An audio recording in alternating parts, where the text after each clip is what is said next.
La tomba di Grazia Deledda, che si trova nella chiesa della Solitudine.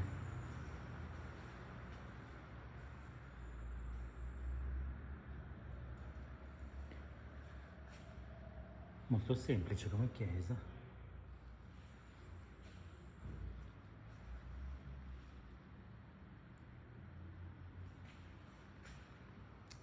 Il capriate, in legno e di nuovo la tomba.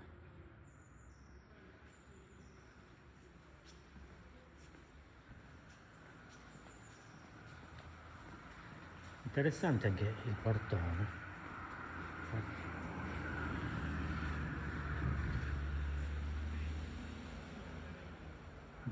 Portone bronzeo.